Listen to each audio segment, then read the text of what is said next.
Hi, everybody. I'm E-American Johnson, I'm Luna. and I hope that we're coming through loud and clear because if not, I'll have to get up and go adjust things, and I don't Yes, feel like it. and that would suck a lot. This is BREADCAST, brought to you live through the internet from Da Nang, Vietnam, by way of Non-Compete and Luna Oi, a co-production of the Non-Compete Luniverse. We're very excited to talk to you tonight. We have a lot to talk about, a lot of stories about technology and technocracy. And we're going to be debunking a lot of myths related to the idea that technology will save us from the existential crises that currently grip humanity in its pernicious thrall. Yes, it will not save us, especially when it's developed by capitalists. So we're going to have a lot of fun today. I'm glad you could join us.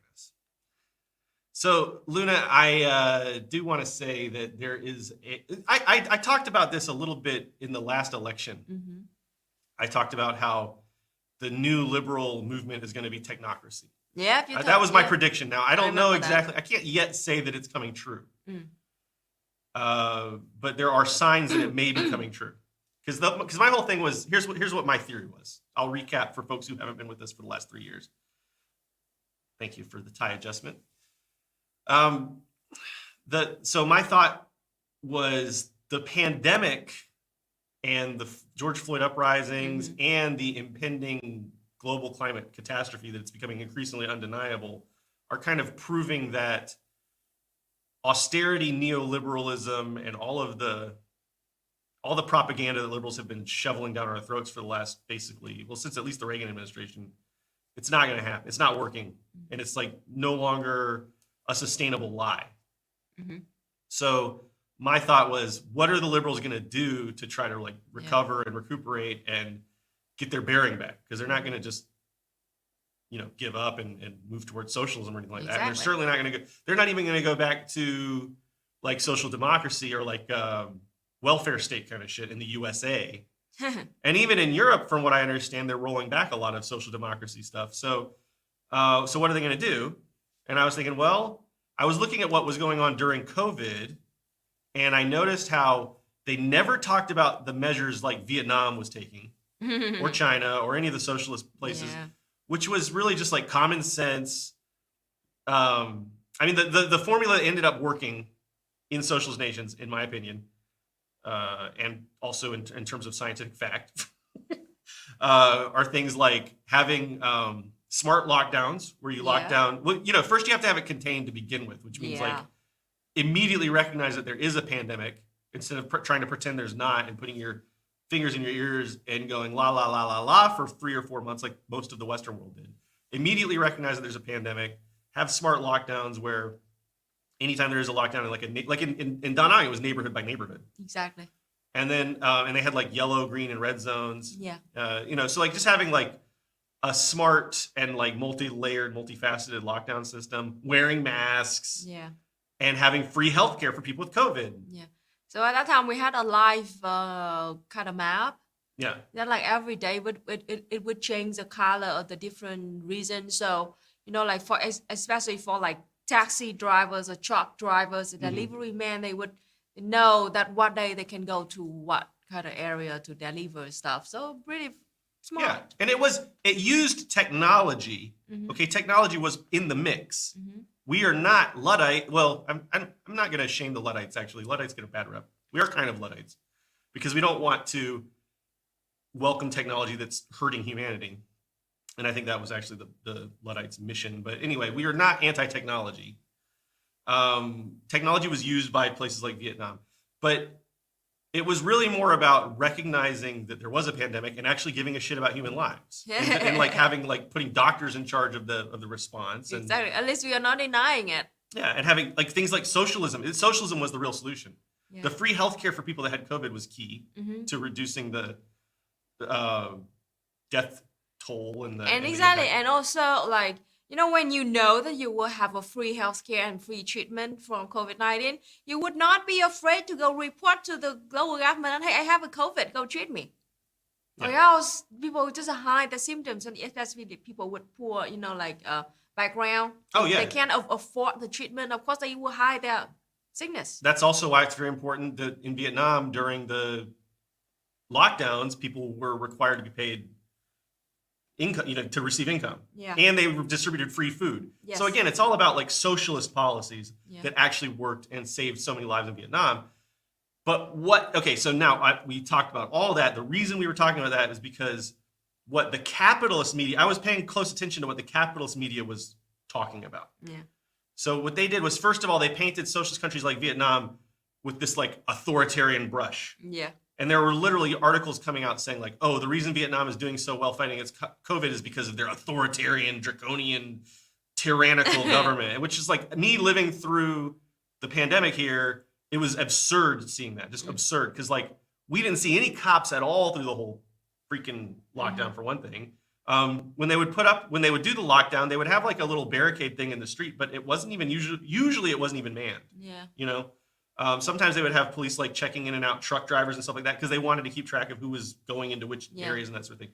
But anyway, my point is it was not like draconian or anything, and the people bought into it completely. Where I was in Da Nang, at least, our neighborhood was totally, completely on board with it. Exactly. People complained. I complained. Yeah, people It complain sucked. a lot. It sucked. It was terrible. Like going through it was boring. Is that obvious? Yeah. You got locked down in your house for a month. What you're gonna whine about it? But like people were on board though. Yeah, like, we were, exactly. It was like we were all in it together. It's just like a little bit like inconvenience, but like nobody like even thought about like breaking it because I would say that it goes. No, I don't want to sugarcoat it. It went beyond a mere inconvenience. It was horrible. Yeah. But it was better than like a lot of old and disabled and immunocompromised people and even healthy people just dying for no reason, right? It beat the alternative. So anyway, what was the capitalist press like praising at this time? They were saying that Vietnam's response and China's response and everything was like draconian. But at the same time, when Taiwan and South Korea, they did super heavy phone surveillance. It sounds they already like use all their citizens' information on phone to trace and track exactly where they go to when. You cut me off at the pass there, Luna, because I was just about to say the systems that the United States of America was praising, they were systems that were like South Korea, Taiwan, some places in Europe, and it was all technocratic solutions. Yes. So I remember they talked a lot about this app in Taiwan, which was all like this like homebrewed app that some like private individuals developed, and they would talk about like, okay, so for instance, we also have the app, by the way. But let's compare and contrast the Vietnamese app versus the Taiwan, the Vietnamese response versus the Taiwanese response. Okay, and I wasn't in Taiwan during the pandemic. I can't actually speak to how effective it really was or anything like that, but I will say there were some things that stood out to me at the time. So for instance, in Vietnam, they just gave everyone free masks, and they forced industry to produce more masks. Yes. And then they handed those masks out for free. So like the industry wasn't profiting off of those masks. They were just manufacturing them. The government was taking them and giving them to people for free. And even ventilators. So. Ventilators as well, yeah. Whereas in Taiwan, they had an app that would say where masks are still available at local stores. Yeah. So it was a very market-based solution, right? And people were still like, now there were some places in Vietnam that were trying to profiteer off of things like masks and test kits and that sort of thing. And those businesses got shut down and had their licenses, their pharmacy licenses revoked. Yeah, and it only happened in the first few months to 2020 when people still panic, and don't know what to do. Yeah. But then I rather the government just gave us a bunch of free things and masks. So nobody's like even think about holding masks anymore. And we would laugh, a lot when you see like when we see a drugstore selling masks really high price. Like, what are you doing? Yeah, you can get this for free. And then the other thing is where was I going to go? Oh, there was corruption involved with the healthcare response in Vietnam for sure. And Luna's talked about that on Mooncast over on youtube.com/LunaBoyLive. But the point is that corruption has been dealt with now. Yeah. It got rooted out. So we're not trying to say the Vietnam response was perfect, but what we are trying to say is that what was successful about it was socialist policies enacted by socialists and a socialist people with socialist values buying into that system. But what the capitalists didn't want you focusing on that. They wanted you focusing on these technological solutions like South Korea's app that was literally tracking everyone's movement. Like talk about draconian. Yeah, right. Because it was like, it's a different mindset, right? Because it's Yeah. like in this free market capitalist mindset, it's like we can't restrict people. Yeah. So what are we going to do? I guess we'll monitor them with technology, I guess, like at all times, or we'll tell them where they can go buy stuff. Yeah. So it's like all market-based solutions, and it wasn't as effective as what we had in Vietnam. It just wasn't. Exactly. Actually, in Vietnam, the app that we had, it was like way later in 2021 or something. Yeah. We had some kind of COVID PC app, something like that. But then it only used Bluetooth. And if you do not turn it on, there's no information. Bluetooth. You mean the QR codes? Yeah. No, it's kind of new. I don't know how it functions. But like when I turn on my Bluetooth and turn on that app, and I agree that I will share my location to people to receive, information about the COVID. But you only shared your information when you were going into like a restaurant. Or exactly. Like it was a QR code, Luna. No, I don't remember any Bluetooth. The QR code is another function of the same app. Okay. The QR code is when you want to do it manually. Oh, so the restaurants must have had some kind of Bluetooth device. Exactly. I have to turn on my Bluetooth. They have to turn on my Bluetooth. So okay. You connected to the scan. I get it. I remember. Okay. Sorry, I was just misremembering. So the way it worked was if you went to a restaurant, and you were in like a yellow zone or whatever where they thought there might be COVID outbreaks, then the restaurant would have a device with an app, and then they would connect to Bluetooth, or you could use a QR code. Okay. Yes. Anyway, that doesn't matter. Literally doesn't matter. But so we got the point, right? Yes. Got the point. And that's where I started to come with this idea, like, okay, they're going to start saying that like technology is the solution to all these problems, and they even go so far as to act like technology is going to solve the problems of the George Floyd uprising as well. Like, oh, we're going to have more technology with police. They're going to have more cameras.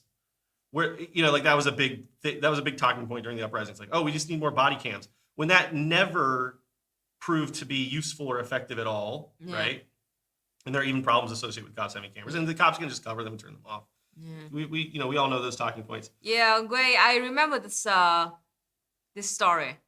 The first COVID victim of COVID in Brazil. It was the house. You could just read it. It's on the screen. The first death in Brazil was a house cleaner who got COVID from the bosses. I do remember that. Yeah. Yeah, they treated themselves with in private hospital, but of course the cleaning lady was not. Was not treated, right? Yeah. Whereas in Vietnam, everyone involved would have gotten free treatment. Yes. Yeah. So, all right. So the point. So this is all setting up just to say that like technocracy seems to be a direction that a lot of liberals want to head in, and it's not a solution to these problems. And exactly. We're going to go it's through. It's just a tool. No, technocracy is an ideology. You're talking about technology. Oh, yeah, technology. Technocracy is not a solution. Yeah. It's just not. I mean, the technology can be useful and obviously can be used to solve a lot of our problems and can be used by socialists to build socialism. And I think technology is going to be a big part of building socialism. We're using technology right now to spread to communicate with our comrades all around the world right now. But it's not the solution, and it won't make up for all the problems of the free market that are literally destroying the planet and killing just, countless humans. We got a few chats I'm going to go through real quick. Felipe said, nice studio. Which city is in the background? That is Da Nang, as you can tell from the Dragon Bridge. Yes. And the beautiful skyline. And that's the Haivan. What? Whoa. Wow. Get it together, Grant. And that's the Haivan Pass, Luna, or what? No, that's the peninsula. That's Monkey Peninsula, Mountain. I think. That's Monkey Mountain. Luna's in a coffee mood today. Yeah. Coughing and sniffling a lot. Cobra Commander said we look great. Thank you very much, Cobra Commander. Appreciate it. You're looking great as well with your shiny helmet. Blue Swallow said, I might have Clue on the brain, but your outfits are giving Colonel Mustard and Miss Scarlet vibes tonight. I'll take it. Grant can be the butler. He can buttle for us. Hello, Grant, by the way. Oh, thanks. Thanks for bringing me on. Can you hear me okay? Yeah, Yes. I can. And Skype, I don't know if the audience can. Yeah. Oh, yeah, that's right. We have different. I think it's probably good. It's probably fine. You look good. You got a new light, I heard. I heard you have a light. Oh, yeah, now. I got a light. It's right Wow. there. Shine right in my face. Right here. Whole entire up, like, wow. Okay. Yeah, and I've got a I was I've got a told light not over to here too. mansplain Luna. I don't know. Maybe I'm being a little Why bit is it so hard too for you? pedantic, but I just wanted to make sure that we weren't accidentally praising technocracy. That's all. Yeah. I mess up words all the time. Luna, I want you to protect me. But if I was mansplaining, then I'm sorry. Yes. I will It shut was you not down my if you intention. mansplain it. Non-binary explaining, I guess I should say. Okay, so anyway, Grant, You want me to go? What's Yeah, up? I'll go away now. Oh no, it's good. Everything's great. How are y'all doing? I had a great weekend. Did you? Grant's levels are good, the video game says. Okay, good. Um, I put a compressor on this week, so a condenser, compressor. Natalie said, hi, I'm back if you want to look at my Stream Elements dono from last week, or I can send it again. Were you anonymous? We had an anonymous dono from Stream Elements last week, but they did not. Is it the one about the social media in Vietnam thing? Natalie, please confirm if that was you. I don't know if that was you. I didn't have it. It's not on my end. It's on my Stream Elements. So I don't know. You remember last time I told you to check your element and you couldn't see it in time? No, In the stream time? I don't remember that, but I'm glad that this is all being brought to light. Yes, it did happen. I'm glad that way. we are having I'm woman-splaining it for you. little glass nosed here, little transparency and openness. All right. Sorry, I'm just catching up on the chat here. Grant, can you turn on auto captions on YouTube? I don't know if they could do that live. I don't think like, so. I know the technology. But things are changing all the time. Yeah. Hold on. I have a few things to Could talk be. about this real quick. So, first of all, there is a plugin. What was it for? For Chrome? Chrome, I think. Or no, Windows. Windows has it built in. Windows has a feature built Okay. in that will auto caption any audio going through your system. So I can't look this up live, but we did look it up one time during Mooncast. So that's solution number one. If you have a Windows computer, it has an auto captioning system. I don't know I'm sure Macs probably do, and I don't know about Linux, but probably somebody's figured that out for Linux. But that's one solution. Last time we checked, YouTube did not have auto captions for live, but maybe that's changed. So I will look into that after the stream, and I apologize that we can't do it right now. Grant doesn't know how to do things like that yet because we haven't talked about that. You don't have to gaslight him then. Do you, Grant? Do you know how to do it? Do you think it's? I don't know. Do you want to try to do that? I've been looking through the settings. I'm I sorry. haven't seen it. I'm just trying to. How to do that I don't yet. want Grant to be. I appreciate it. Grant's got a lot going on right now. Ugh, I do. my back hurts. I don't think that it's. I don't. Maybe you can just Google it real quick, Grant, and see if it's even possible. Okay, I'll get on it. Yeah. Thank you. Google whether or not YouTube has live auto captioning, and also Google the name of the feature on Windows that allows you to auto caption through Windows. That would be great. That's I think the best we can do right now. Unless you could do better, Grant. You know what I mean? You can go above and beyond. Everyone hates me right now. I'm just trying to solve problems one by one as they arise. Okay? I'm trying to be efficient. Setting them up and knocking them down. Oh my I'm going to remove Grant from the stream while Grant does the research. Gunstar says we all heart Grant. We definitely all heart Grant. Yeah, right. I don't want to imply otherwise that anyone doesn't heart Grant. Because in all my travels throughout the world, I've never met anyone who doesn't heart Grant. Yeah, that's right. That's right. Did you say Grant does not hurt Grant? Oh, Grant's keyboard does not hurt Grant. Okay. Well, that's a little bit too much inside baseball there, Grant. Grant, what you do? Grant's I'm trying to do it very gently here. all right. We're going off the rails. Let's get back on track. So don't take him for granted. Blue Swallow said, all right, I love the Grant. I just made a Grant pun right before the stream. So we're all good. I know it gets old, but not for us. All right. So here we go.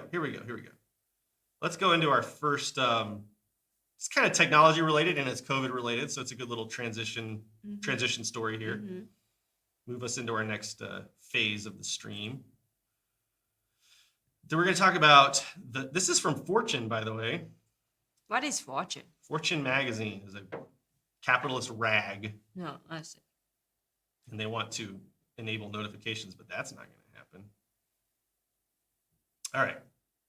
We're now finding out the damaging results of the mandated return to the office, and it's worse than we thought. Gosh, we're going to fight ads left and right. We're now finding out that it's not a pretty picture. A trio of compelling reports, the Greenhouse Candidate Experience Report, the Federal Reserve Survey of Household Economics and Decision-Making, and Unispace's Return for Good report collectively paint a stark picture of this brewing storm. Unispace has found that nearly half of companies with return to office mandates witnessed a higher level of employee attrition than they had anticipated. And almost a third of companies enforcing office returns are struggling with recruitment. Yes, it turns out that people don't want to spend their lives in miserable cubicles surrounded by people that are constantly trying to micromanage every aspect of their lives. Mm-hmm. Turns out that that's not how humans prefer to live. They don't like commuting on horrible streets. I mean, I'm speaking for the USA here. Horrible streets that have no public transportation, crumbling infrastructure. They don't like spending hours in traffic every day, and these terrible cities that rely on cars for everything, paying way too much for parking, using public restrooms all day, which is one of the things I hate about working in an office. Can we talk about that for a second? I mean, look, this is something that I don't feel like socialists talk about enough. Mm-hmm.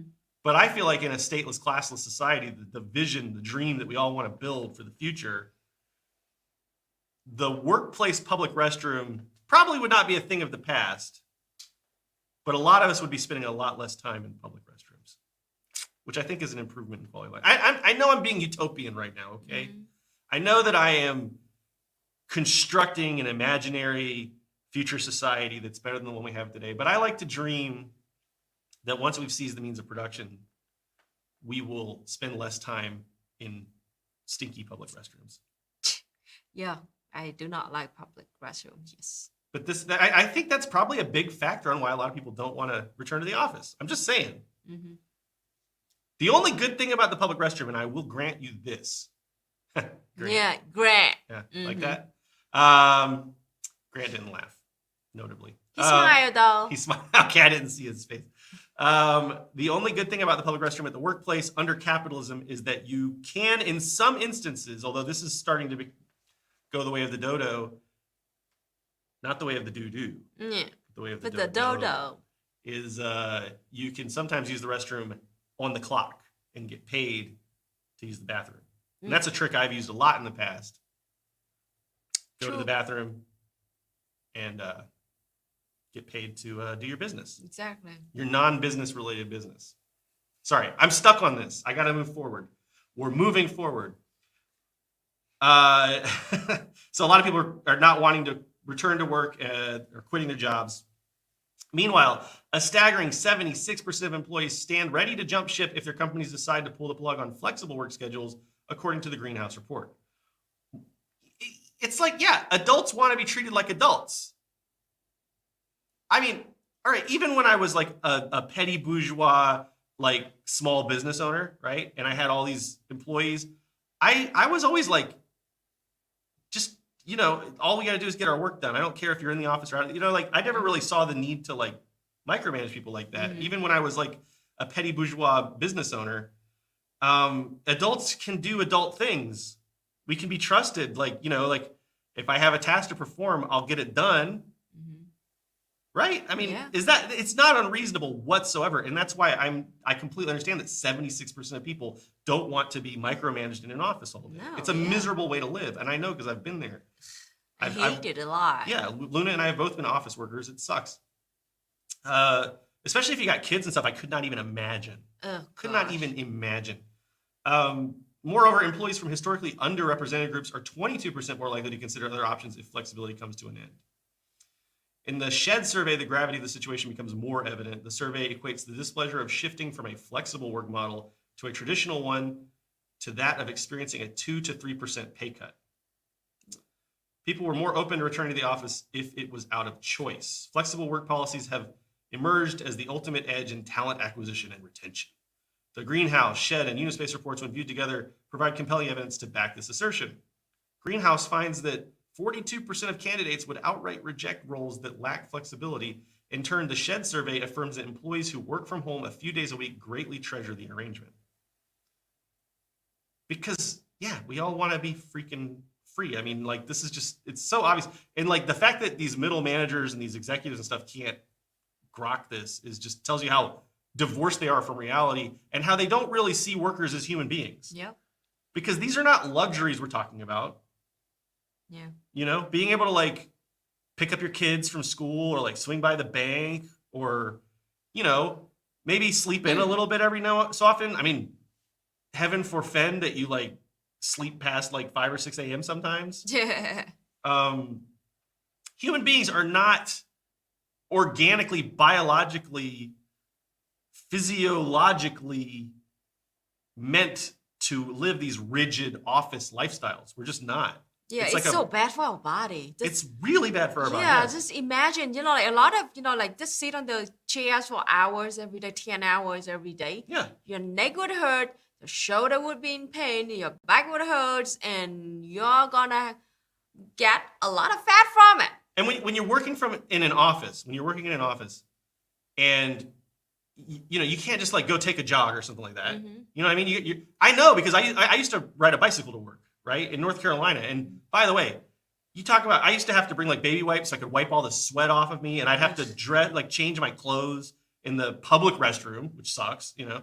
And it's not feasible. And then if you want to, like, imagine you want to go, like, you know, you're working on this long report, you've been working on it for 2 or 3 hours. You want to go for a little jog, clear your mind. That's probably going to make you more efficient. But at the office, it's just like such a hassle, and no one's going to let you do it.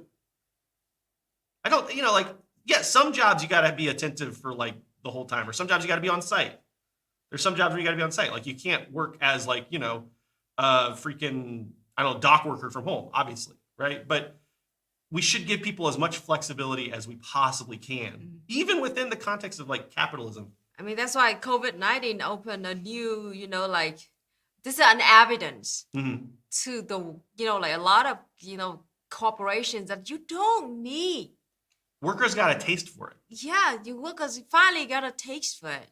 And it's like, once people like realize that what happened was the propaganda melted away. Mm-hmm. The propaganda melted away because we've always been taught, oh, you got to show up to work. You got to show up to the office. We have to be here, be a team, be a family, blah, blah, blah, blah, blah.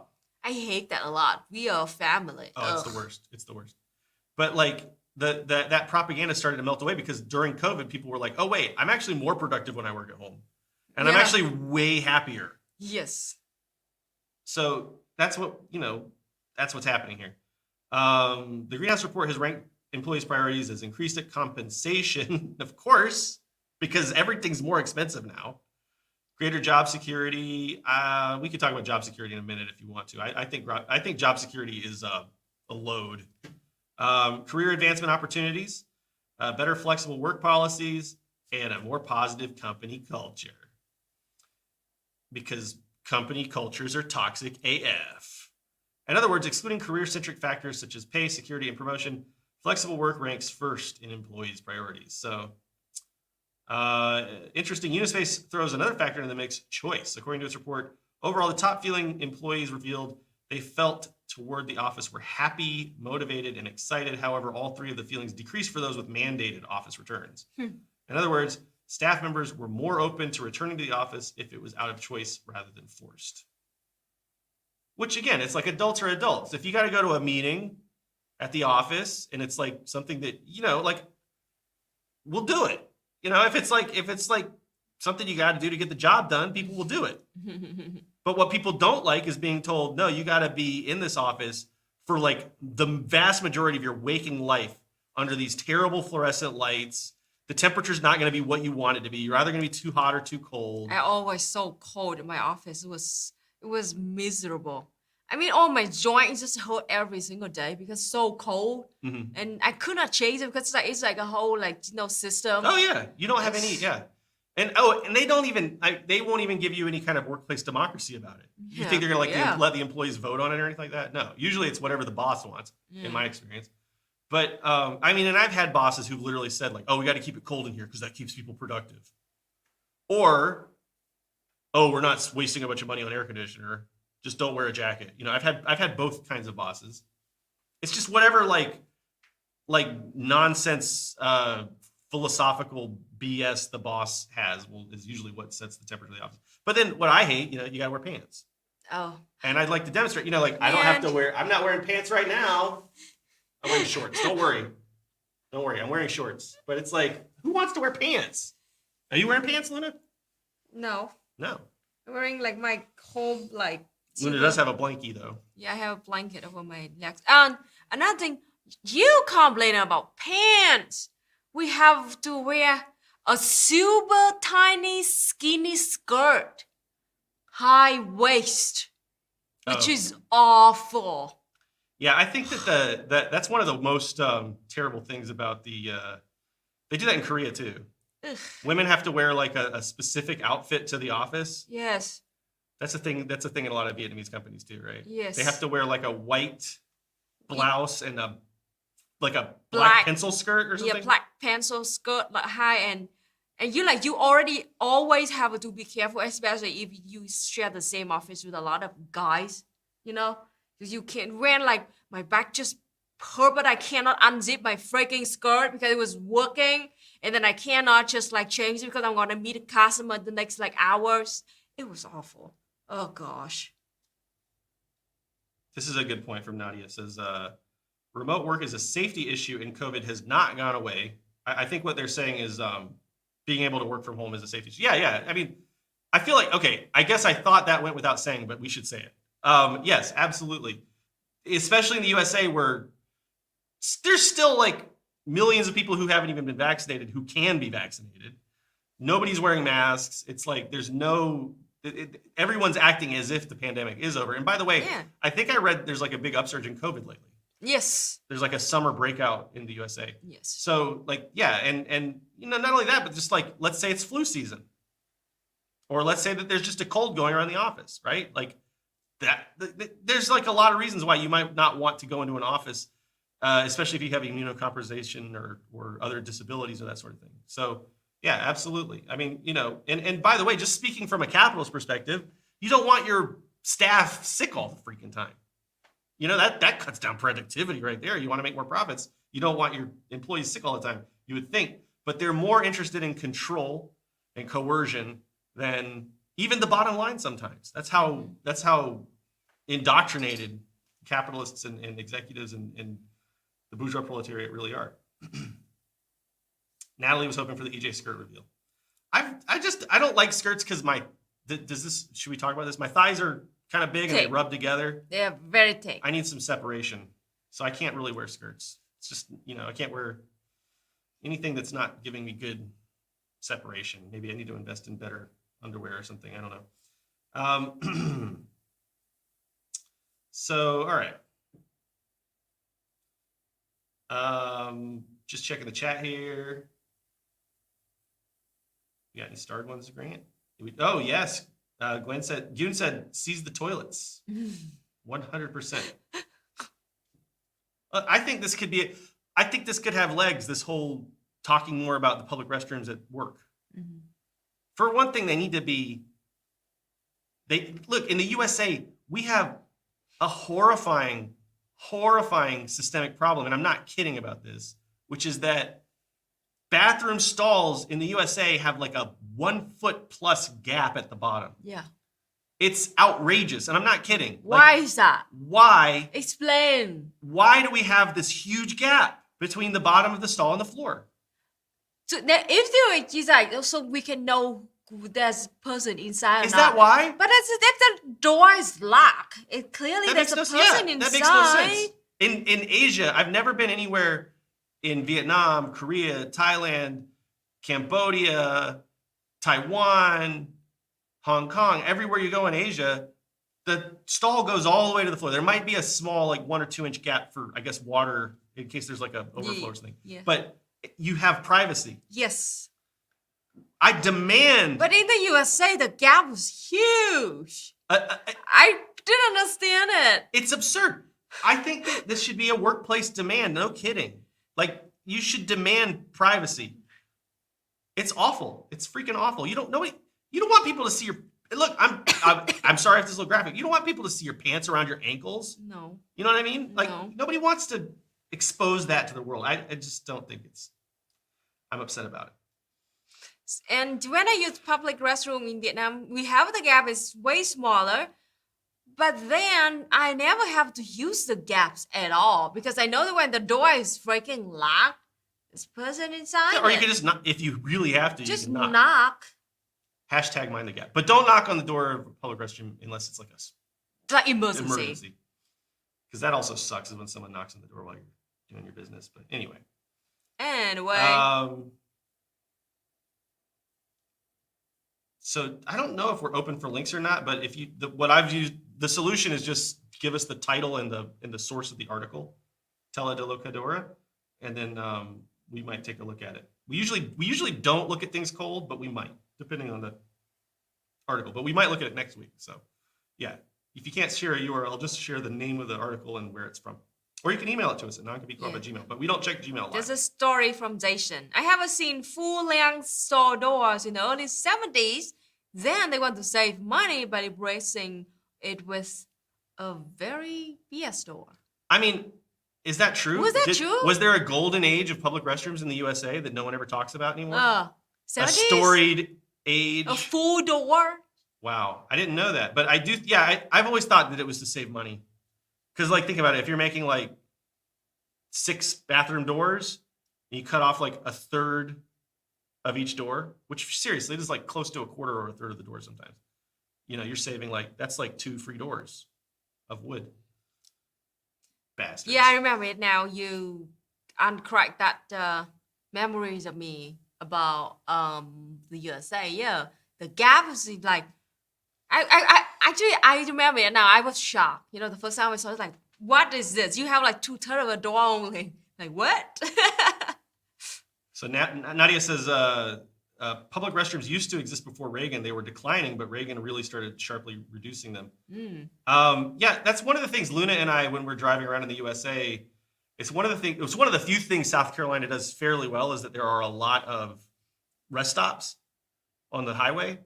Like when you hit Georgia, suddenly there's like no rest stops in my experience. Oh, yeah, true. And North Carolina. Yeah. South Carolina. Once we got out of South Carolina, like just forget about peeing. Yeah. And you have to like stop at like a Hardee's Yeah. and do a little stealth operation or something like that. Especially in Atlanta, I was miserable for over an hour in Atlanta because there was no public restroom whatsoever. There's not even like a porta potty Wow. anywhere in Atlanta. We drove all over the place. And then the gas stations don't have public restrooms in Atlanta. The fast food places I won't ran let you into use them. 2 gas stations and I finally gave up. Yeah. It was awful. That was awful. Yeah, that should be like a public right. I mean, that's like a human right to be able to use the restroom. I mean, everyone has to do it multiple times per day, generally speaking. Yeah, that's how your kidney should be working like that. Yeah, so that's absolutely a disgusting. Oh, public seating is another thing. Oh, yeah. Somebody made a tweet like a few days ago about how it's true. In the USA, public seating has completely disappeared. Why? Because of a few things. 1, hostility towards houseless people. 2, I think like places like malls, they don't want you sitting around for free when you could be in a cafe or a Starbucks or a restaurant or something like that if you get tired. It's like a revenue source, right? So yeah, public seating has completely evaporated from the USA. Meanwhile, in Vietnam, public seating is all over the place. Yeah. We were just at Marble Mountain, and there's like too many seats almost. Yeah, that nobody people sit on them because too many. This is JJ said they expect you to buy something before you pee, but it's not like that in Atlanta. They don't even have one. They don't even have one. Their bathroom is, they said, for staff only. Staff only. And I did buy something from them, but no, staff only restroom. Can you believe that? It's inhuman. You know, it's like somebody comes up to you and they have like a human need. Yes. You know, I have to use the restroom. It's like you're gonna turn them away. It's I'm sorry, gross. staff only. Like what? It's oh gosh, yeah. It's not money. It's anti-homeless and anti-addict architecture. I thought I mentioned that, but yeah, I mean the fact is they don't want That's a part. I don't think it's any one thing. I think there are a lot of reasons why public seating and public restrooms have disappeared from our spaces. But definitely for sure, a lot of it is hostile architecture. I mean, you'll notice that even in places where they do have benches, they make them so that you can't lay down on them, for one thing, because like, oh, God forbid that like overnight a houseless person might not want to sleep on the ground. And then we go and we steal their tents from them in these raids. I mean, it's like, we're like, what do you want these people, like literally, How you know do the you answer. want us to survive? They don't want them to Jeez survive. That's the And remember answer. the Amazon and the bottle thing? Never Yeah. forget. Trucker bomb. Yeah. I think that was something we actually discussed in Atlanta, like as a plan Oh. B. Oh. Remember? Anyway, Yeah. all right, moving forward. So that, yeah. So do we want to continue with this article? I think we kind of got all we need. Kind of got it. It's too long, right? Yeah, yeah. It goes on and on, but it's like, yeah, just let people have a little modicum of freedom in their lives. Jeez, we all adults. Cut us some slack, jeez. I never saw, by the way, somebody was talking about how they donated on Stream Elements and we didn't talk about it. If you're still watching, I just never saw confirmation. If you're the one that's Yeah, I've talking about the AI thing? been paying attention to the chat, so I haven't seen. that. Okay. All right. Ohio. Oh, this is thing too, yeah. Gozaimasu. What? Now you have trash dumpsters locked. Oh my gosh, really? I've seen that before. I have seen that before. But it's never been ubiquitous. Usually when I saw trash dumpsters locked, it was in my experience in America. It's full? It was because it was like usually it was at corporate places and they would maybe have like sensitive. Oh, you're supposed to shred that shit. So I don't know, but I feel like when I've seen locked dumpsters in the past, it was because like they didn't want people accessing the garbage. Maybe I'm wrong, but if that's becoming a common thing, that would be really annoying. Yeah. Because like sometimes you just gotta throw it. Like you got a bag of stuff and you gotta throw it away. We did that in Vietnam so many times. Oh my God, Vietnam is so good with the trash system. Yes. Like there's Talk always about a place it. to throw trash away, and not only that, but a lot of people are skeptical about this because they don't understand the system. Yeah. But the way it works is they have these little piles on the side of the road, and I'm telling you, it looks bad. Yes. But I'm telling you, the system actually works. Okay, like they'll have like a pile of trash, and you just throw in the pile. The community somehow figure out where they're gonna go. Yeah, where they're gonna go. And there's often like a little styrofoam box or something like that. I don't know, Yes. like a little plastic or a crate or something. Anyway, and you throw your trash there.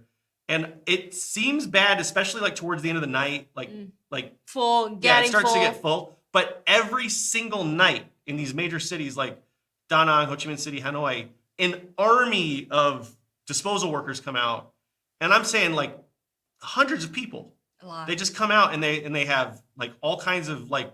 There's some of them are on like motorbikes. Some of them have trucks. Some of them, you know, and they fill these bins and they all go to like a central sorting station, and then big trucks come and take them out, and it's very, very efficient. And I've never felt like there wasn't a place to put my trash in a major city in Vietnam. And that service in Vietnam is actually very affordable. Mm-hmm. In the city, it was like $30,000, which is like $1.40. In the rural area, it's like 90 cents. You know how much it costs my parents A to month. have trash disposal every month? You don't believe It's it. like $70. $70 per month. Yes. That's just And wild. if you pay for the whole entire 3 months, you only have to pay $200. That's You got wild. $10 discount. That's $1,000 a year, right? Mm-hmm. That's like $800 a year. it's like almost $1,000 a year to get your trash taken Wow. away. $1,000 a And what year. you know what? It's like so the alternative. You're supposed to, if you don't have that service, you're supposed to take it to the dump, right? Yeah. You know what most people do? They go out into the forest and they throw it in the forest, or And they it's burn very it. far. Yeah. Or they burn it. Yeah. The wealthiest country on earth, and you still burn your trash. Like in Vietnam, we don't even do it anymore.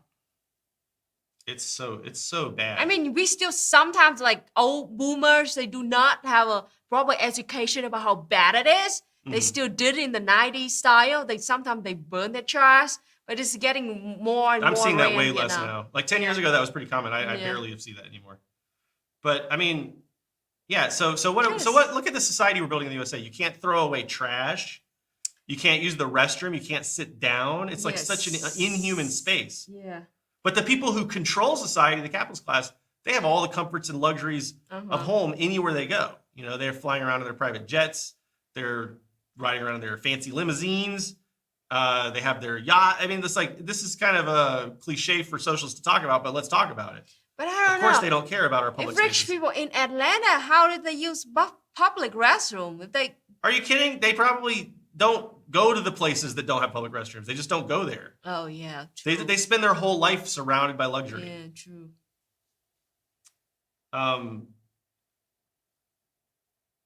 So anyway, we are in a spiral in the USA, just a spiral. I mean, what little public amenities we had left are evaporating, and it sucks. Wait a minute. You got charged. You have to pay to use the. Per bag. Holy smokes! I mean, that's awful. That's really bad. What do you think people are going to do? Usually, when you bring to a dumb place in Vietnam, it's free because we already drove there. It should be free. You pay the service and you have to go to your house and grab it, but when you bring it yourself, it should be free, right? Of course it should. That's just bizarre. I don't know. So of course we're going to have more and more pollution. That's like the obvious response. I mean, you know, who can afford this crap anymore? Who can afford almost $1,000 per year for Trash. having your trash taken away, especially in rural areas where people tend to have lower income? Yeah. You know, I it's don't get it. wild to me. Okay. Let's move on. We got another article here, once again related to technology. We've got let's see, where the heck is it? Where the heck is it? Here we go. This is about AI, large language models, machine learning, as it were. It's not actually AI. Yeah. We have to make it clear. It's not actually AI. It's artificial for sure, but it's not intelligence. Wait, before we jump to this article, Jason has a comment that's interesting. 60,000 apartments are illegally warehoused in New York City to artificially increase rents by decreasing availability. 45,000 live on the street. Do the math. Oh my gosh. I think that across the USA, there are 45 times more empty homes than there are houseless people across the USA. And yeah, the fact that there are more empty apartments by a large margin in New York City than there are houseless people is disgusting, inexcusable. It's something that future generations, if we all survive through this hell world that we're in right now, will look back and judge us for. They will look back and judge us for that. Now, I also want to talk about this. There's a video that talks about the ways in which finance capital has started to impact the skyline of New York City. They're building skyscrapers now in New York that are specifically designed from the ground up to be investment properties that nobody will ever live in. So basically the way, like I can't remember the name of this video, but it's very interesting. They're basically making these like needle thin skyscrapers, and every floor is like a massive apartment. And you buy these big, huge apartments in these tiny, skinny skyscrapers specifically just to invest in. And 9 times out of 10, nobody's even living in these things. Yeah. And it's really interesting to show how, this is why, like, you know, when Marx talks about how money is an objective phenomenon, I mean, it's literally affecting the way that our material skylines are being shaped now. Yeah. The finance capitalism. So I thought, yeah, that's a good comment. Thank you so much. We need to watch that video on stream sometime because it's really, really good. All right, let's see. Moving on to the machine learning topic. We talk about this at least every week or two, I think. It's a big news. I don't know. I just thought this was interesting, and we can talk a little bit about the effects of basic. Oh my God, all the ads. How obnoxious. Okay. So let's take a look at this little graphic first, okay? Exploring the effects of feeding emotional stimuli to large language models. Original prompt. Determine whether an input word has the same meaning in the 2 input sentences. And then we have an emotion prompt. Hashtag emotion prompt. Which, I like this. It's telling us psychology. We have to use psychology. Determine whether an input word has the same meaning in 2 input sentences. This is very important to my career. All right. Since the advent of OpenAI's ChatGPT, large language models have become significantly popular. These models train on vast amounts of data. We know what LLMs are. Okay. While these models have been found to perform remarkably well in many domains, by the way, in my experience, they have not performed well at all. Yeah. Just No. want to point that out. I have been playing around a little bit with ChatGPT, and it just sucks. It just make shit up. Yeah. So okay, I was like, what was the prompt? It was like, You finding some quote. I wanted to find a quote from W.E.B. Du Bois. Yes. That's what it was. So I was like, give me 5 quotes from W.E.B. Du Bois about Reconstruction, the Reconstruction era. Yeah. And guess what? It made shit up. It just, everything it gave me was complete bullshit. Can you believe that? Just completely fabricated. It had there was not a single quote from that list of 5 that was accurate or real. It was just, they call them hallucinations. Wow. And that's just one example. I've had a lot of different freaking experiences with ChatGPT where it's just make shit up. It's not reliable. Do not trust these technologies right now. You have to check everything they do. You have to check their work. Even when I have it like summarize something that I wrote, because I was playing with that, I was like, well, maybe it could take like a really long thing I wrote and make like a summary. It makes shit up then too, or it doesn't know what the important part is. It'll like cut out the most important like thesis of the essay or whatever. But anyway, okay. So I would like have to push back a little bit about saying that. I mean, maybe it does work remarkably well in some domains, but not the ones I've been trying to do basic stuff with it. The responses to emotional stimuli remains poorly investigated. Researchers at Microsoft and CAS Institute of Software recently devised an approach that could improve interactions between LLMs and human users, allowing them to respond to emotion-laced psychology-based prompts fed to them by human users. This is, to me, a little bit horrifying. The fact that we have big, giant corporations like Microsoft applying psychologists to these problems, quote unquote,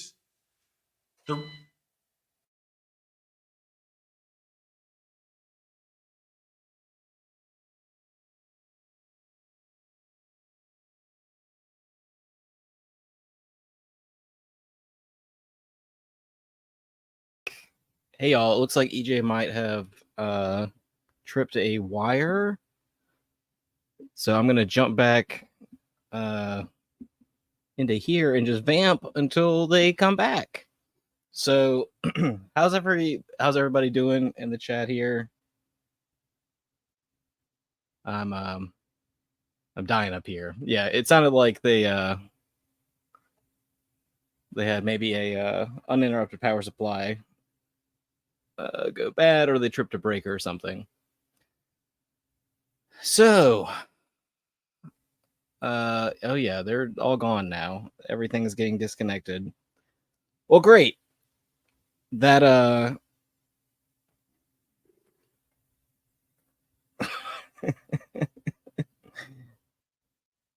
did it reconnect? No, it did not. Okay.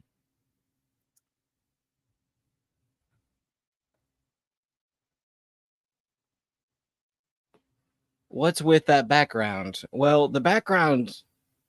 Oh, well. EJ's calling me now.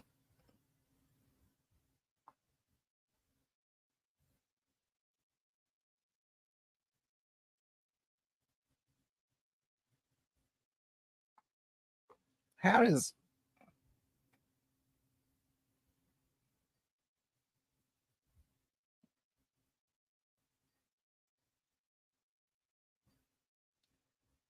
I apologize, y'all. I don't know how to use Skype, apparently. That is.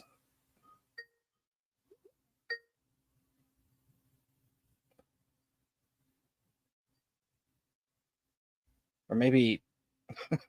Maybe I was calling him, and that was where the confusion started. Okay, great. Oh yeah, so yeah, this is the inside of my workshop. That's what this background is. People were wondering in the Twitch chat. Oh Lord, have mercy! This is a nightmare. Let's see if.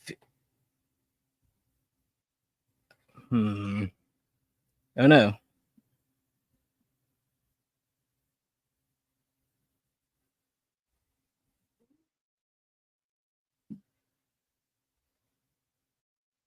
Hopefully.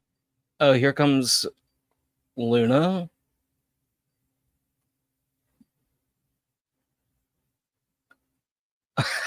What is going on, y'all? Can y'all hear me?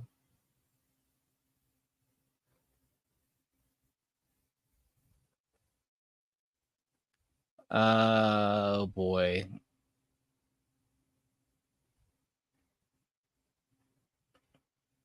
We can't hear y'all at all.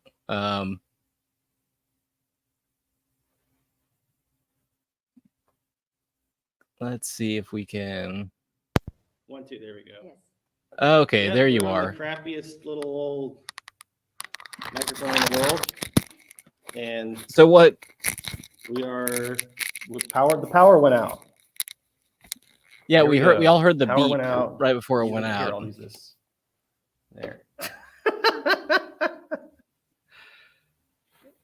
I don't know. What can we do? We might. Lord have this mercy. might be it.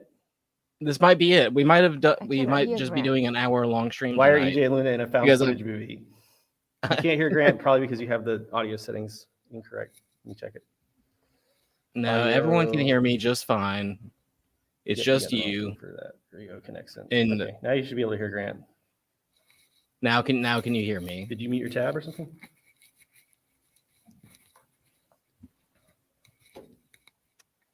Unmute site. There we Okay. go. Now we should be able to hear. Yeah, Grant. people are wondering: are there storms happening over there? What's going on? Why It's did? don't know. just a sun, We don't beautiful know. sunny day. I don't know The why. power just went out. We just had a power outage. I have to call the electricity guy to actually check. Well, you should probably leave the room to do that, Luna. Yeah. All right, Well- I guess. I don't know. I don't know if it's going to turn back on or not. Tubbo, you did it. It was you all along. So Communism is with no lights. it is when no light. Yeah. This is great. No, we might have done something wrong. We might have overloaded the circuits or something. Luna, leave the room. Go. Did y'all take a look at the breakers yet? No, check the breakers, Luna, just in case. In the garage thing. So how y'all doing? That was Well, just people like were a, pretty. People were pretty impressed with my background. They think this looks pretty good. So, it does look good. do you know that You it's a look- trick? What are you, blue screen or something? Yeah. You're blue screening it? Yeah. Wait a minute. Let me investigate this. Like that? What? No, put it back on. Oh, you. Is that a picture of your Yeah. actual office, though? It is. It's pointed the opposite direction, but it's there. This the green lab coat behind me was a red herring. It was a green screen herring. This has become a camp out to video games. Very good point. So we're gonna do fine. I don't know if we could do a full hour like this though. We might have to cut it short, but we can at least maybe wrap up our thoughts. I have to go find that article again. Hold on. Having an emotional damage right now. What was the name of that website? Chat or tech? Emotional prompts. See, all my stuff was on my other computer. So are you just running things on like battery power right now? Is that how you Yes, have any we're kind of- 100% on my phone's 3G and my laptop battery. And that's it. That's all we got. So that's where we are. Hold on a second.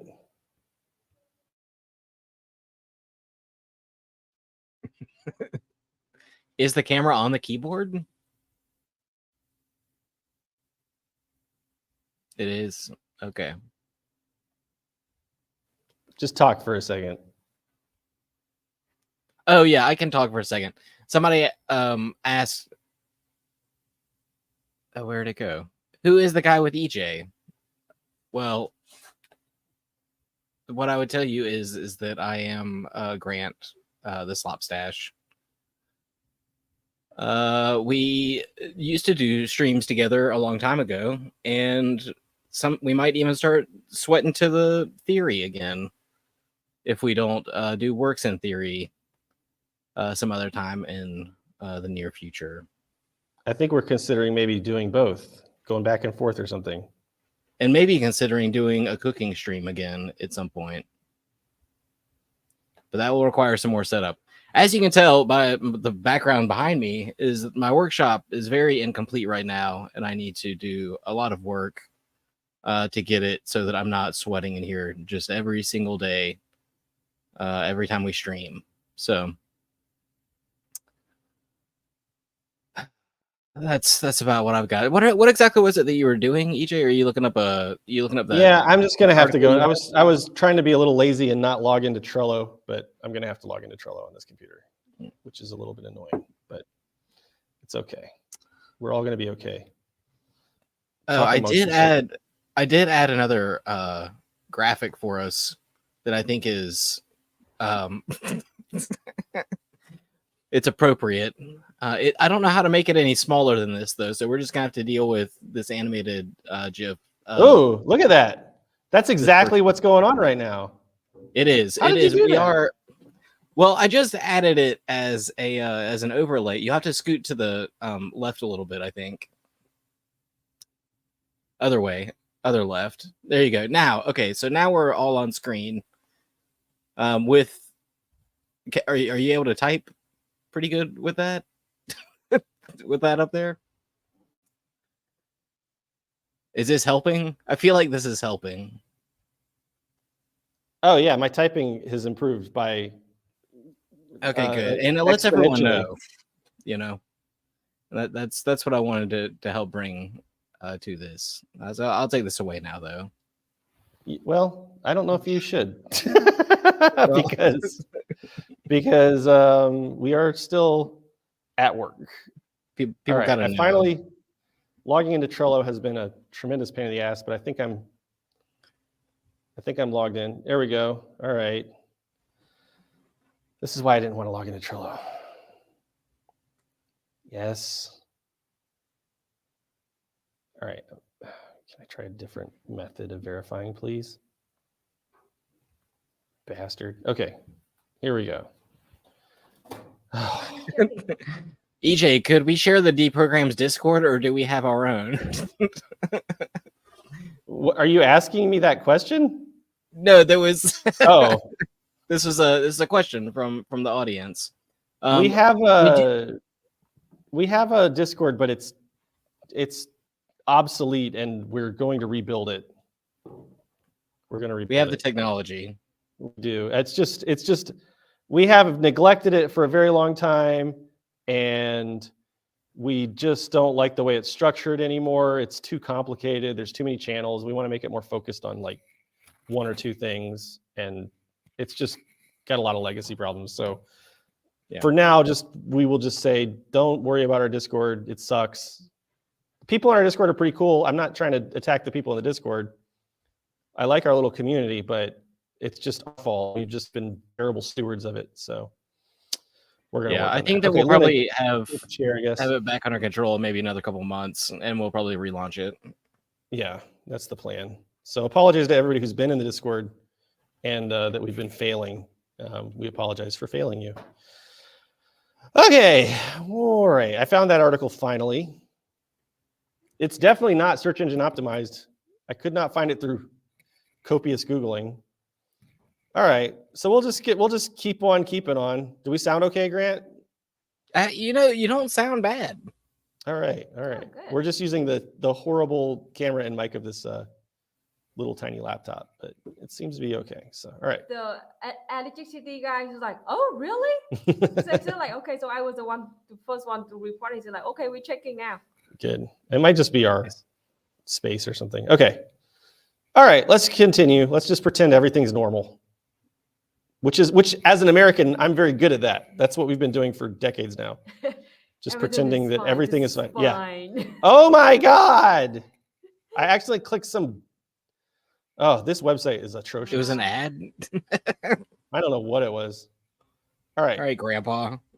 Since the advent, shut up. I'm under a little bit of pressure here. If you haven't noticed. In fact, Take it off.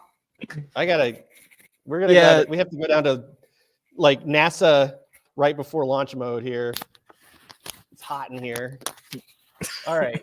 Go get me some cigarettes, Luna. I'm just kidding. Don't smoke. Smoking's bad for you. Your smoking jacket too?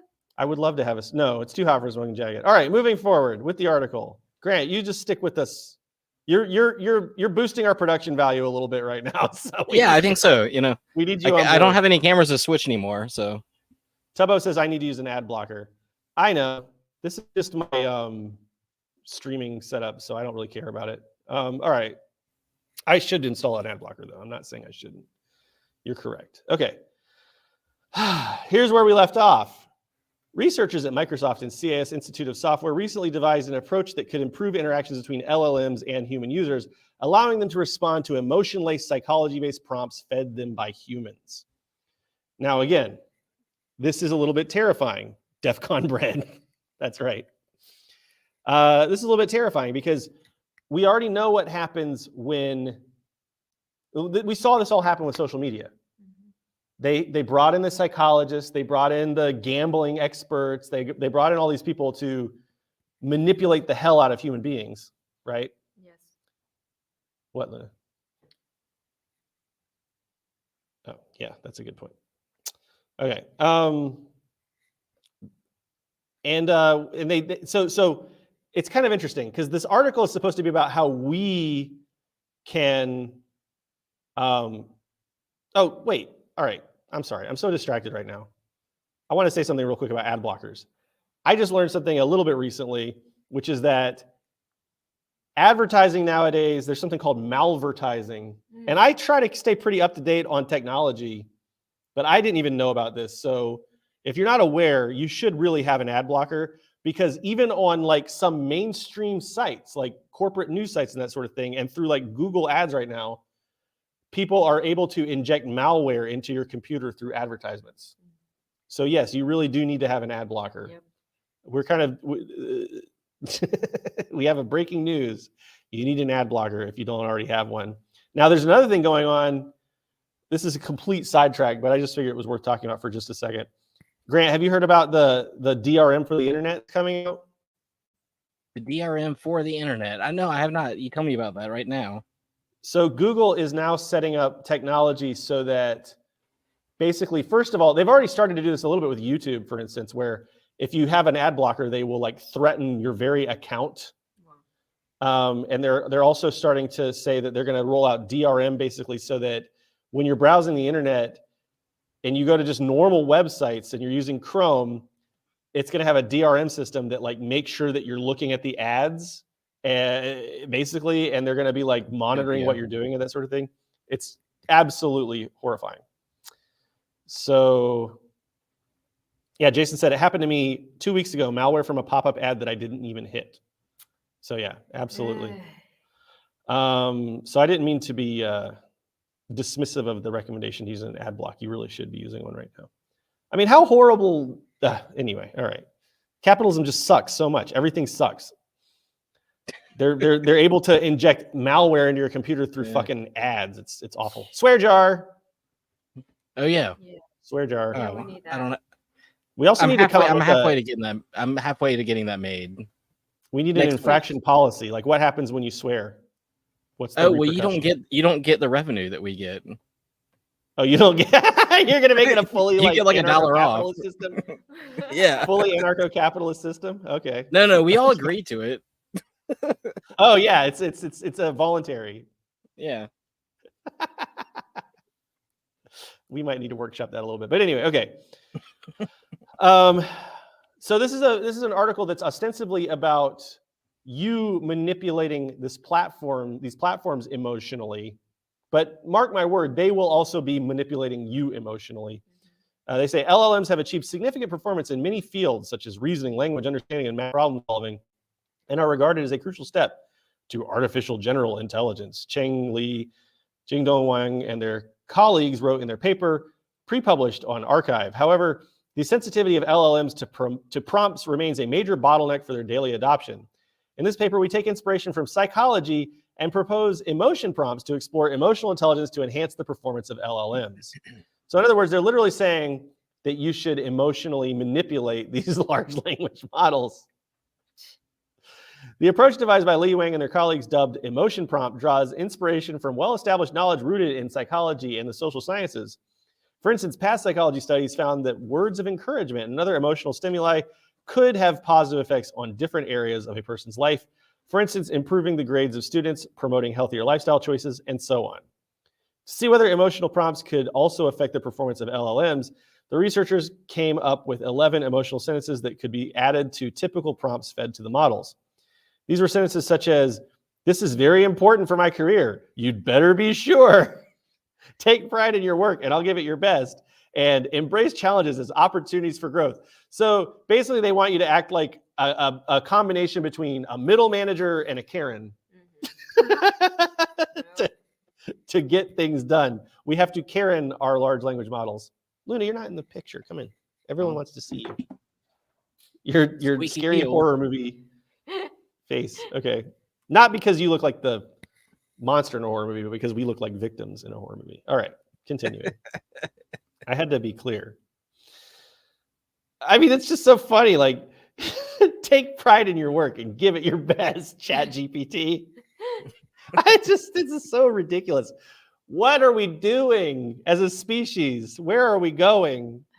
These sentences were derived from existing psychology literature, such as the social identity theory introduced by Henri Tajfel and John Turner in the 1970s, social cognition theory, and the cognitive emotion regulation theory. The researchers then added these sentences to prompts sent to the different LLMs, which asked the models to complete different language tasks. So far, they tested their approach on 4 different models: ChatGPT, Vicuna 13B, Bloom, and Flan T5 Large. Overall, they found, can we have better names for these things, by the way? Flan T5 Large, Vicuna 13B. Can we get the marketing department in here? Jeez. Uh, Chat GPT is awful. It's awful. All right. Of these models, okay, increased the accuracy of the responses by more than 10% on over half of these tasks. So maybe when I was doing my work about W.E.B. Du Bois, I should have just been a little bit more emotionally manipulative. Yeah, right. Maybe I should have just been a little bit more of a Karen. How sick you are to even think about emotionally abuse the computer. I love the Good Mornings idea. Ask the LLM to name themselves something better. True. But you have to use would you an like emotional to call manipulation. Yeah. All right. You have to be like, "Hey, ChatGPT, this is very important for my career, and you'd better be sure about it. What's a better name for you than ChatGPT? Embrace this challenge as an opportunity for growth." If anybody ever told me to embrace this challenge as an opportunity for growth, I think I'd pop them in the nose. Yeah, they should call it lame. Oh my gosh. All right. So, all right. The new approach devised by this team of researchers would soon inspire additional studies aimed at improving human LLM interactions by introducing emotional and psychology-based prompts. While this results gathered so far are promising, further studies will be needed to validate the effectiveness, blah, blah, blah, blah, blah. That's basically the article. All right. So I don't like this world that we're heading into where I have to like sweet talk and or Threaten like Karen my computer. and abuse my computer. Yeah. And I know that it's going to be abusing me. I know it's just, you know, and there already are systems that are doing, I think, like huge psychological harm, like these virtual girlfriend systems and that sort of thing that are being set up now. It's terrifying. Learn AI microaggressions. I mean, yeah, like, well, we've already talked about how we already know very well that like racism and stuff gets embedded in AI. We've talked about that in a lot of different streams. But yeah, I'm waiting for the first person. Well, no, we already, last week we had the freaking Asian woman who asked the AI to make a more professional photo of her and it turned her white. Yeah. I mean, like, this is just, Lame. we live in the worst timeline. I don't know. We're living in a lame timeline. It's not good. It's definitely not good. All right, let's say we'll go for about 15 more minutes, I think, assuming that the power doesn't turn back on. Mm-hmm. If only because it's just getting increasingly hot. I'm getting more and more happy. Yeah, Luna's getting happier. I'm getting sadder. So when we meet in the middle and we're both just like Yeah. baseline depressed, we Mhm. will we'll call it a day. I've got a few more articles. Let's see, which one should I mean, should we just wait and do this? No, let's do this one. It's a big story. I wanted it to look good. What are you talking about? The carbon, the terraforming of Earth. The terraforming Who's of doing the it? Earth. America's doing Who's it. doing the who's doing the the America is. America. Let's see.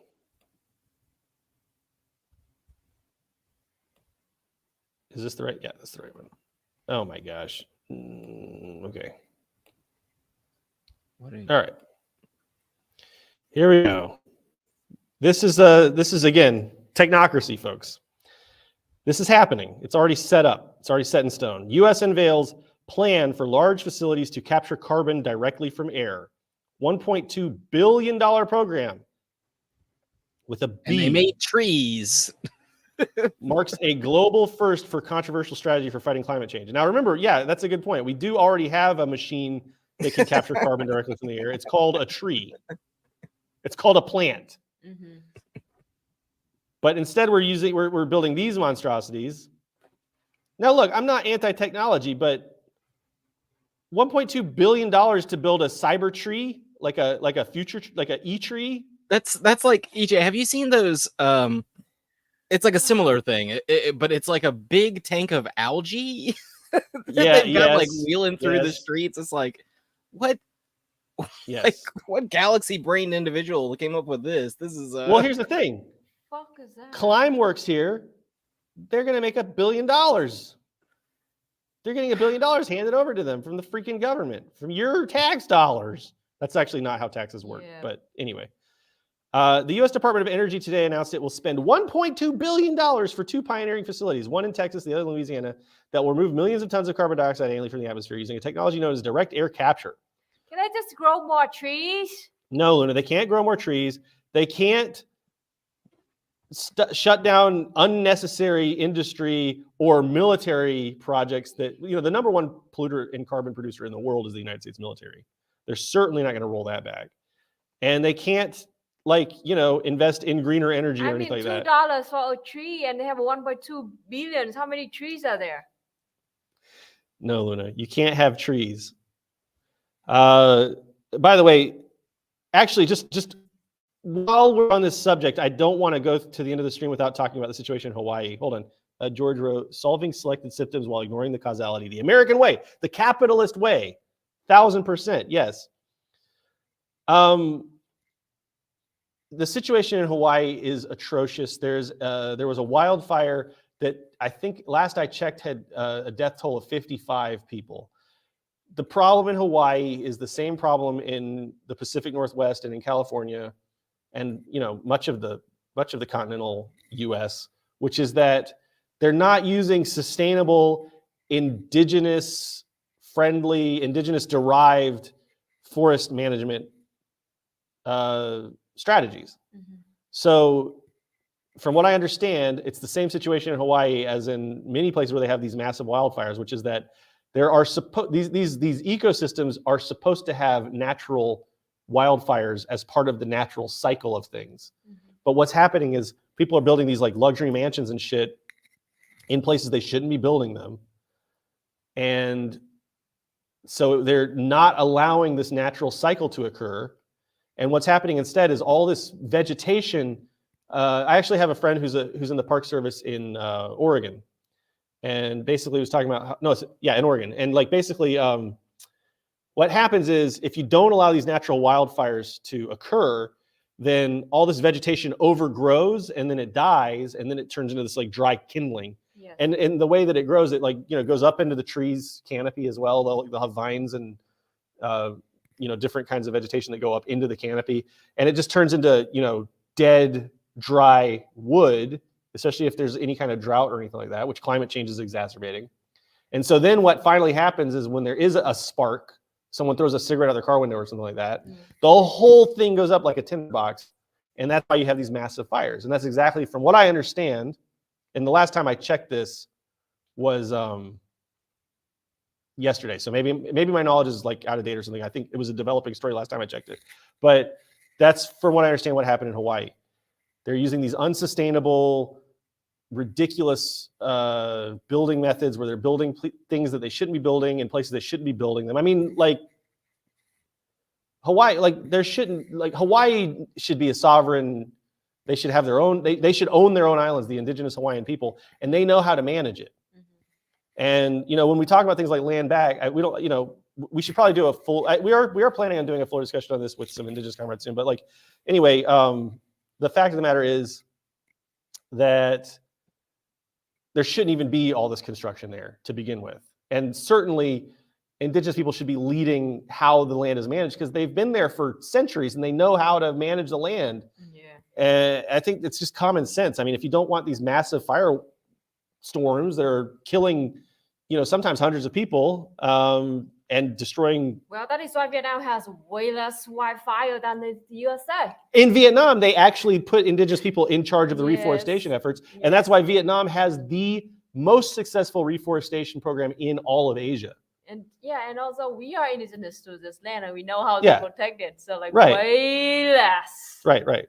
But you know what I'm saying? The ethnic minorities that are like from a certain region are the ones that are in charge of that region's forestry. So anyway, all right. I just wanted to mention that before we move forward with this article. Okay, so the U.S. Department of Energy today announced it will spend $1.2 billion for two pioneering facilities, one in Texas, the other in Louisiana, that will remove millions of tons of carbon dioxide annually from the atmosphere using a technology known as direct air capture. The program aims to create overcomplicated solution to a problem that has a pretty simple solution, which is end capitalism, for one thing. I mean, just grow trees, right. In ways that are sustainable and make sense for the indigenous ecosystem, by the way. Yes. Regrow all the forests that got burned over the years. Burned and destroyed to turn into like monoculture and shit. Okay. The program aims to create 4 DAC hubs over the next 10 years, each capable of removing and storing at least 1 million tons of CO2 each year. As part of the program's rollout, okay, hold on real quick, because I'm just curious.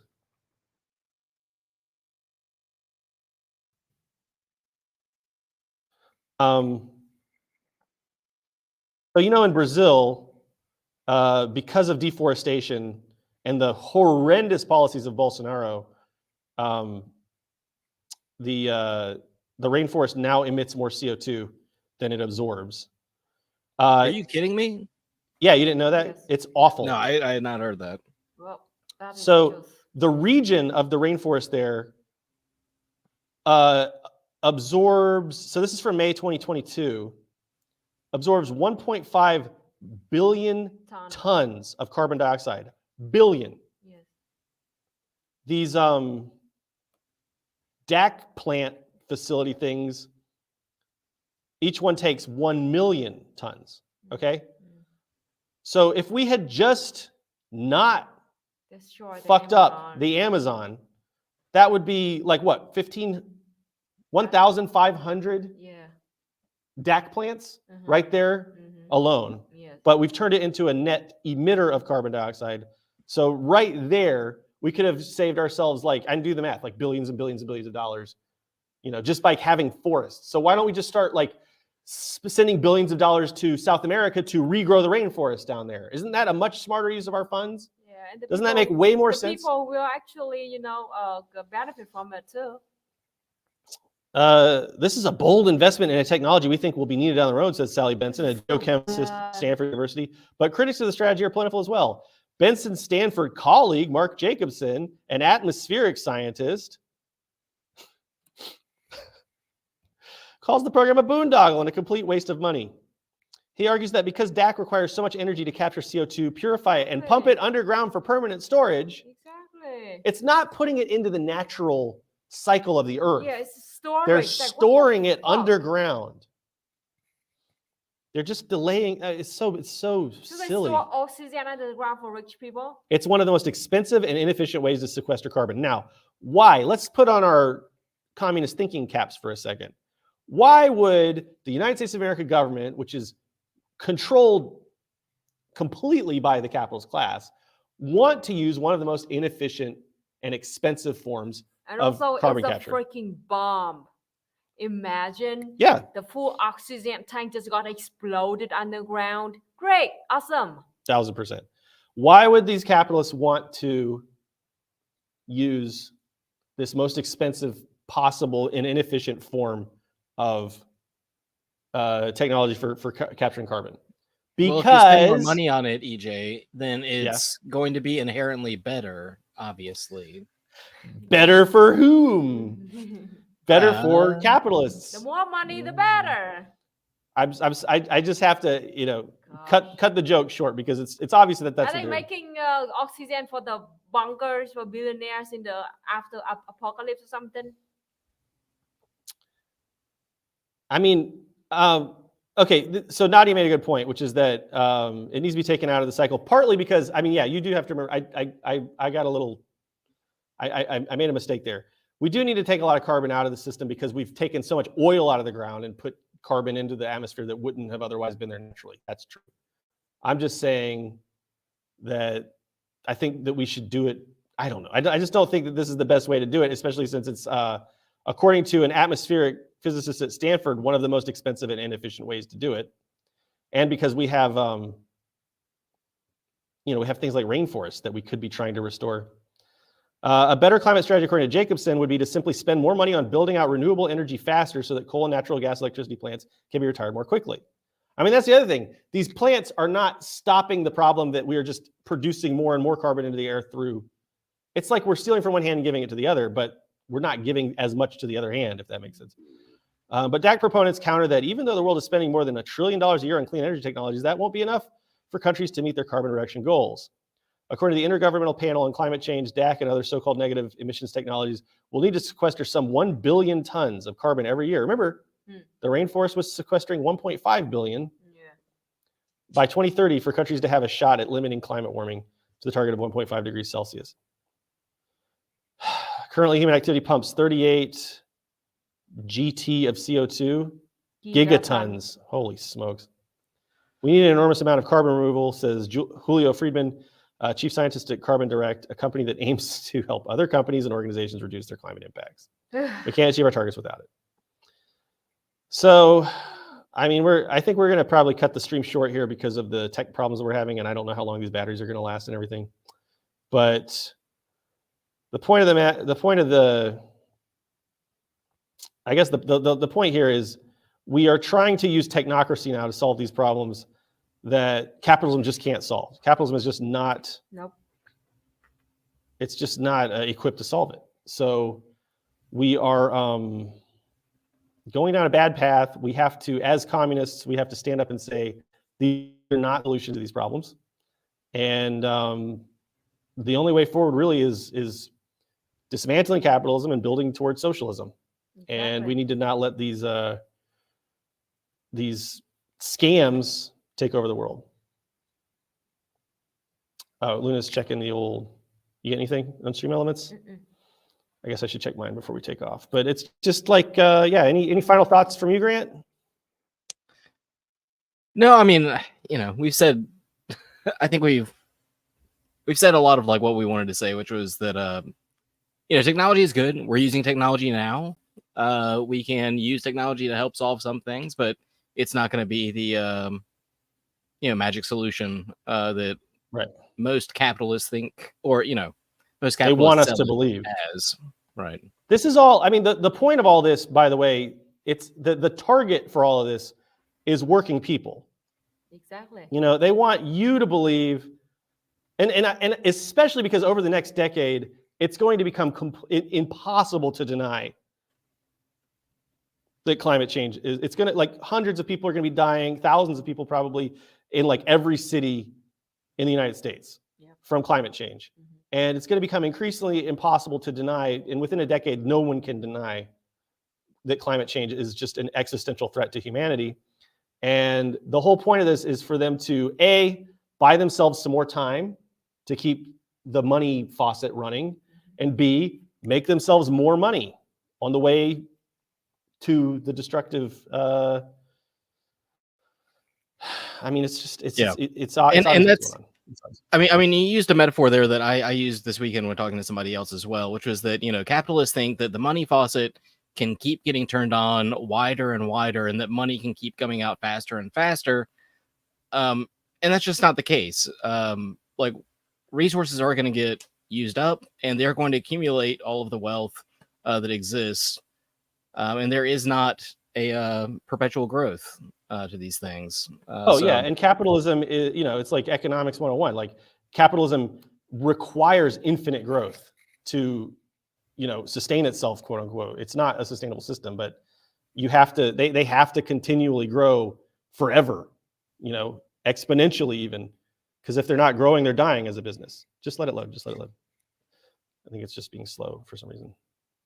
So anyway, yeah, that's basically it. We're, our technical problems are extending to Stream Elements right now. The Stream Element just won't load. Try open it in a new tab. Well, if you Were you donated looking on for Stream anything in Elements, particular? we just want to see if anybody donated before we end the stream, but it's not loading. So It doesn't look like it on the non-compete side. okay. Well, then that's it. Okay, we're good. We're good. All right. Well, thank you for watching, everybody. We're sorry for the technical problems. We're going to try to figure out how to make sure this doesn't happen again, hopefully. So next week we'll come back. This is another little dialectical materialist quandary for us to solve through practice. So my theory is maybe we can get some kind of battery backup or something for this, and we will test that in practice. Yes. But for the time being, that's all we got for now. I'm EJ. I'm Luna. I'm the Slopstash. Visit banyanhouse.org and buy a book. Or buy don't buy a book. or get it for free. You can get the ebook for free, or you can buy a print copy. banyanhouse.org/shop. It has what you need, which is knowledge of dialectical materialism, the only universal philosophical framework that accounts for the dialectical relationship between matter and consciousness. Get it today. Is that a good slogan? That was a great send off. You're doing great. You're doing wonderful. Thanks for watching. Oh, we got a super chat right at the end from Gio. Thank you so much, Gio. Better luck tech side next stream. Thank you. We do appreciate you. Oh, look at that. The power just came back on. Good grief. But it would be a monumental burden to get this all running again. So we are going to end the stream. We'll see you next week. Thanks for watching. Bye-bye. Bye. The CIA just were like, okay, turn the lights back on.